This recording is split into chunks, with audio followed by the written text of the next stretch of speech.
my name's Nate. A couple weeks ago I finished hiking the Long Trail in Vermont, and today I figured I'd show you the gear I used, what worked, what didn't really work so well. My base weight was between 13-15 pounds-ish, so definitely not ultra light, but it was a lot lighter than some of the packs I saw on the trail. Hopefully I can shed some light on why I chose what I did and maybe help you for your hike. So let's get into it. So starting with my sleeping pad, I had the Thermarest Z-Lite. It's a really popular pad, and for good reason. It's cheap. I think it was around 30-40 bucks, and it's light. It weighs 14 ounces, and for me it worked really well. I'm a stomach sleeper, and this was good because it kept me close to the ground. So if I did sort of slide off the edge, it's not super noticeable like it would be on an air pad. I also have a Climate Static V2 inflatable pad, which I didn't bring because inflatable pads for me, I roll around a lot, I'm loud, especially on the inflatable pads, and I just didn't want to be a nuisance to anybody in the shelters. Also it was marginally heavier, and I just didn't notice a huge comfort difference between the foam pad and the inflatable. Here are the two pads laid out next to each other. As you can see, they have similar dimensions. I'm 5'11", and I could comfortably lay on either of these. So if you're sleeping on your side, I would actually recommend the Climate over the Thermarest. But again, like I said, I'm a stomach sleeper. Didn't really make much of a difference, and this I knew was lighter, more durable. I didn't have to worry about leaks and bringing a repair kit and stuff like that. It just works, and I liked having that. But there will be links to both of these in the description. One more thing to consider is that the Z-Lite is much just easier to use. You don't have to inflate it, you don't have to deflate it, you don't have to shove it down into the stuff sack, which is hard to do with this nylon material because it doesn't compress like, say, clothing or a sleeping bag does into the sack. You almost have to fold it and roll it up, and it's just really annoying. It's good to just get up and go or get to camp and just set up fast. So that's one more reason to consider the Z-Lite over the Climate. The next piece of gear I'm going to be talking about is the REI Helio 30 sleeping bag. It's $170. What is it? You want to go outside? It's $170, and for the long version it weighs a little over 2 pounds. So it's definitely not an ultralight sleeping bag, but compared to, say, an EE Revelation or anything from Katabatic, you're going to be gaining about 8 to 10 ounces, and you're going to be saving about 150 bucks. So I decided that was worth it to me personally, if you're willing to spend the extra money. I haven't used any of those quilts, but I imagine that you're going to be much lighter for not a lot of loss. I will say the 30 degree rating is pretty accurate. It got down pretty chilly, sleeping, in the mountains on the Long Trail, and I was never cold in this quilt. I had base layers on while I slept most of the time, unless it was really warm. But yeah, I was very happy with this purchase. The next bit of sleeping bag type thing that I have is the Hammock Gear Econ 40 incubator. It's an underquilt for my hammock. When I was camping and not in shelters, I planned on using this. I've used it on other hikes, but I actually didn't use it on my hike of the Long Trail. I slept in shelters every night.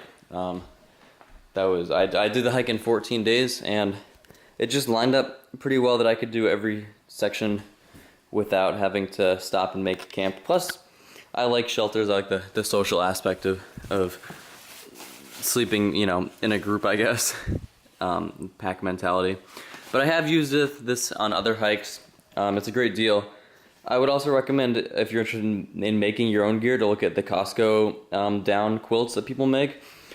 They seem like a good project. If I'd known about them, I would have definitely went for that instead of buying this quilt. But it's not a bad deal, and if you don't have time or you don't know how or you don't want to make your own gear, I would totally recommend this. Keeps me warm. The 40 degree rating is honestly kind of conservative, especially when you're comparing it to other sleeping bags. So yeah, definitely gets a thumbs up. Yeah.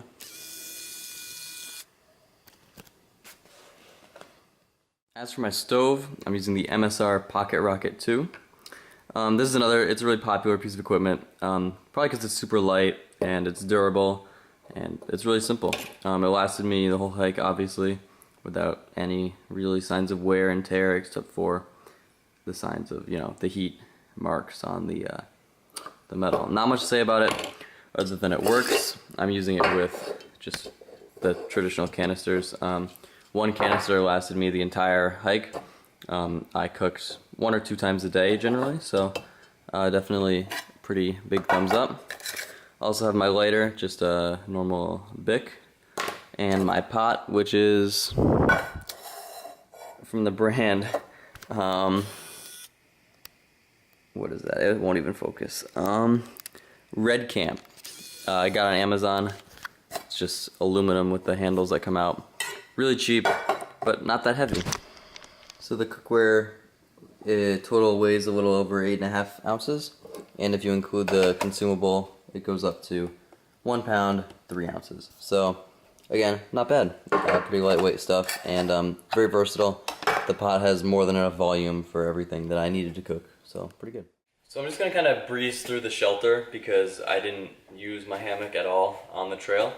But I have used it a couple times just on various weekend hikes and overnights. So Yukon Outfitters, it's got the bug net built in. It's really good, cheap hammock.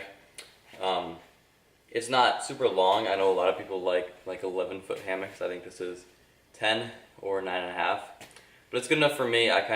When I'm in the hammock, I kind of curl up a little bit, even though I do try to sleep on the diagonal. So yeah. And then for straps, using the Ultimate Hammocks ultralight straps. I got these on Mass Drop for like 20 bucks, I think. Really good deal. I'd recommend picking up a pair of these if you see them on sale anywhere. This is my tarp. I got it on Amazon. I don't remember the name of the company or the tarp, but I'll link a similar one below. It was really cheap. It is advertised as a hiking tarp, but it's not the best. It's not steel nylon, I don't think, or anything like that, because it was so cheap.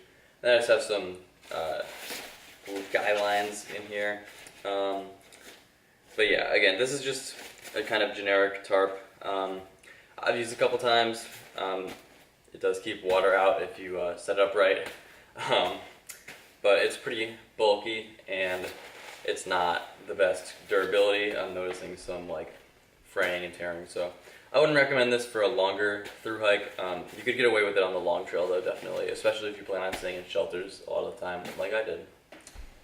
And finally we have the Ridgeline, which is just really lightweight rope.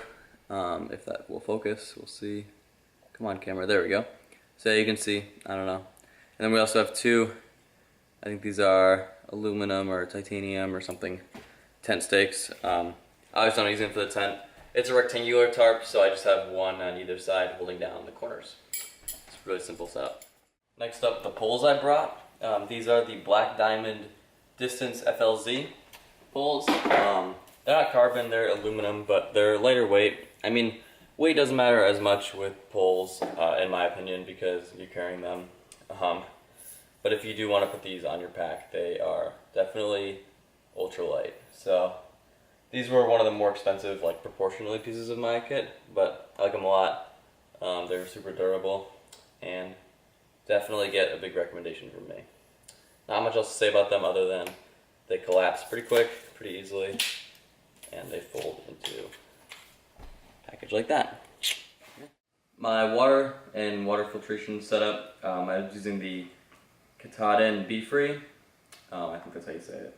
One guy said Katadyn on the trail, and it totally threw me off because I have always heard Katahdin. But either way, the Be Free water filter, I like it. Its flow rate was better than the Sawyer Mini that I used to have. I'm not a huge fan of the bag system. I brought the bag and 2 1-liter smart water bottles like everybody else on the trail. Not a fan of this though. I wish this could screw on to a normal bottle cap, but I guess that would mean the flow rate would be lower. So yeah, I would recommend this over the Sawyer Mini, and I'd say it's about on par with the Sawyer Squeeze. So for clothes that I wore on the trail, I wore a polyester workout shirt that my school gave me. You can use anything as long as it's not cotton, is what I'd recommend. Cotton just stays soaked the entire time. The socks that I had were cotton, and I'm not going to recommend any specific socks, underwear, or shirt. Just find what works for you. I was wearing Outlier New Ways, which are an awesome pair of shorts for just everyday life. On the trail, after not washing them for 2 weeks, they were permanently stained, which is unfortunate just from sitting on all kinds of branches and moss and rocks. The marks didn't come out, which sucks because they were an awesome pair of shorts. But I definitely, 2 weeks on the trail, and then I've had them for over a year before that. So I'd recommend the Outlier New Ways for shorts. And then I slept in these, just military style waffle top, waffle bottoms. They're polyester spandex. They're super warm. They stay dry. I mean, I didn't take them out in the wet, but they're really good. Definitely get a thumbs up from me. These are kind of like high-waisted. You can see the fly is down here. So it kind of goes up and this comes down over it. It's a really good system. I slept with socks on a lot of the time. If I had dry socks, if I didn't, not a big deal, because that has a nice foot box, the sleeping bag. So yeah, the clothing system is probably what I'm least comfortable with. I feel like it has the most sort of wiggle room, not only for person to person, but just mine. I wasn't really 100% happy with the setup. So yeah. I use one of these folding toothbrushes. Toothbrush is easily the most important part of anybody's gear setup. I'd recommend this one. Very good. And now my pack. It is the REI Trail 40. I use it as a carry-on pack, and I don't have like a normal hiking pack, but it's not a bad pack at all. It weighs 2 pounds, 12 ounces. It has like a built-in rain fly, plenty of pockets, mesh on the outside, but I wouldn't really recommend it. It's kind of overkill. It's really heavy. If you are looking to buy a pack, I'd recommend looking at like the Gossamer Gear Gorilla. They both have hip belt pockets. They're both pretty similar, but the Gorilla is a bit more durable. If you look, this has some abrasion in some places, and it's just really stained on the inside from my use. But it is a great backpack. I do like it. It served well, and it works as a carry-on and stuff like that. But yeah, not really gonna give this the full thumbs up or the full thumbs down. It's just a backpack, you know? So yeah, that's everything that I brought, just about. I also brought an Anchor 10,000 milliamp hour battery pack, which did well. That's pretty universally recommended. And then cables and stuff like that.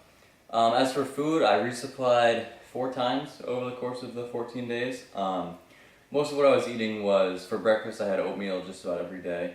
And then throughout the day, just different kinds of bars and snacks and trail mix and nuts, and I like craisins too, even though they're not very ultralight or calorie efficient, they just taste like candy. For lunch, I would normally have peanut butter and a little bit of jelly on lavash bread, which is great for backpacking. You can slide it, if you have a hydration bladder pouch on your backpack, the lavash fits really nicely in there if it's a big one. And then for dinners, it was like ramen. I had a couple mountain houses. Not really a huge fan of them, but I had them, so I figured I might as well bring them. But yeah, just kind of normal, everyday backpacking food. That's personal preference, really. So like I said earlier, this isn't really an ultralight setup by any means. I definitely do work out a lot of the kinks of it, but as far as budget-oriented, it's all pretty relatively inexpensive gear, except for maybe the trekking poles are a little overboard.